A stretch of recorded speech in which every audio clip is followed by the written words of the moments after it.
ఎంతో బాధ్యతాయుతంగా పనిచేస్తూ విద్యార్థులను భావి భారత పౌరులుగా తీర్చిదిద్దుతున్న ఉపాధ్యాయులను వైసీపీ అతి నీచంగా చిత్రీకరించిందని విద్యాశాఖ మంత్రి నారా లోకేష్ ఆగ్రహం వ్యక్తం చేశారు.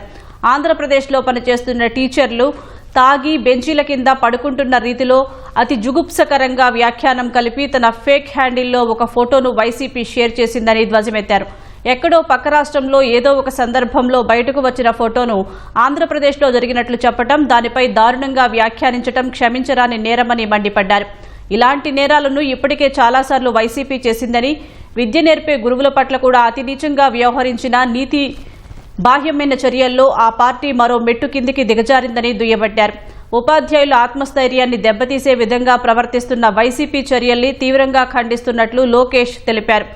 ఫేక్ హ్యాండిల్స్ ద్వారా ఫేక్ విషయాలను ప్రచారం చేసే వైసీపీ చర్యల్ని అర్థం చేసుకుని తగిన రీతిలో స్పందించాల్సిందిగా టీచర్లను కూడా కోరుతున్నారన్నారు.